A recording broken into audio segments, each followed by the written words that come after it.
Today the most interesting developments come from the Kursk direction. Here Ukrainian forces have launched a daring flanking maneuver, breaking through Russian defenses and putting the entire Russian strike force on the verge of encirclement. This bold maneuver could completely neutralize Russia's counteroffensive and give Ukraine an ultimate upper hand in this region. As reported last time, Russians took control of Snagost and re-established ground lines of communication with the Glushkovo pocket. However, to keep Russians cut off from the mainland, Ukrainians kept the road under strict fire control with FPV drones. Russians knew that to eliminate the threat of Ukrainians launching another attack and cutting off the pocket again, they had to push Ukrainian forces further west. Russian military sources reported they launched a series of infantry assaults on Byahkovo, Vnezapnoe and Gordeevka and had captured these minor settlements.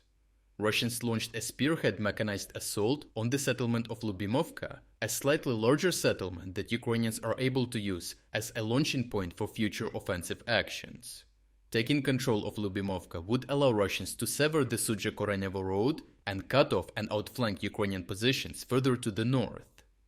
Ukrainians report that Russians launched the assault with 2 tanks, 11 BMD infantry fighting vehicles, and 1 armored personnel carrier.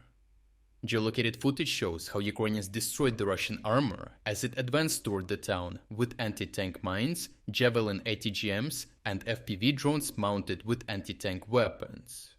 If you want to get access to the original uncensored combat footage, you can find it on our Telegram channel by using the QR code or the link in the description.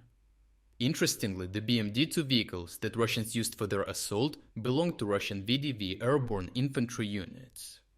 This, along with the reports from the Institute for the Study of War stating that Russians redeployed several naval infantry or marine battalions, indicates that Russians have redeployed more combat-effective units to launch these assaults.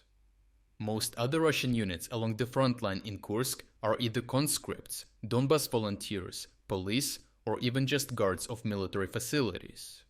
This means that Russians are not yet able to launch a full frontal counteroffensive, but have to rely on smaller tactical operations from these more well-trained marine and airborne battalions to force Ukrainians to withdraw from their territorial gains. If we look at the topographic map, we can better understand how Ukrainians defeated the Russian assaults. As you can see, Russians mainly advanced in and along the lowlands, while Ukrainians maintained control over the high ground. This has allowed Ukrainians to fight off Russian assaults in the south and destroy the Russian spearhead toward Liubimovka. In the south, Russians were also able to assault from the high ground themselves, and defending the settlements here would just lead to unnecessary losses, which is why Ukrainians pulled back. The Institute for the Study of War also concluded that Russians have only captured weaker Ukrainian positions in the lowlands, but experienced much more difficulty penetrating deeper, as Ukrainians maintained stronger positions further into the Kursk salient. Ukrainians also continued their offensive operation on the Glushkovo salient, moving further west and capturing the border settlements of Volfino and Krasnokhtyabrski. As it turns out, Russian units had turned the large school building in the settlement of Veseloye into a base of operations, storing manpower and ammunition here, and were using it to coordinate the defense. As all civilians had been evacuated, Ukrainians were free to airstrike the Russian base with precision-guided bombs, destroying the building completely. Geolocated footage also shows how Ukrainians used their tanks to fire on any Russian position left in the settlement. The original uncensored video of this operation can be found on our Telegram channel as well. With the main Russian base of operations destroyed, Ukrainians under the cover of their tanks were able to move in and successfully clear the settlement of any remaining Russian resistance. Russian military bloggers later reported that Ukrainians had taken complete control of Veseloye, advanced along the road to Glushkovo, and moved further along the railway line to the east. If we look at the topographic map, we can see that Veseloye is situated on the edge of the high ground, and Ukrainians are likely moving further to take complete control of the platform. Russian military sources state that Russian VDV airborne forces were conducting counterattacks. However, Russian analysts remained unoptimistic, as the unit had taken heavy losses in its spearhead attack on Liubimovka, and Ukrainians securely controlled the high ground. However, Glushkovo is likely not the next Ukrainian target. Ukrainians are more likely to advance along the railway line and attempt a pincer maneuver on Snagost from the high grounds.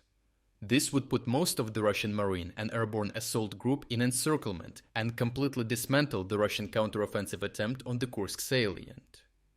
Overall, the Russian spearhead toward Liubimovka fell apart as they encountered stronger Ukrainian resistance the deeper they moved into the salient.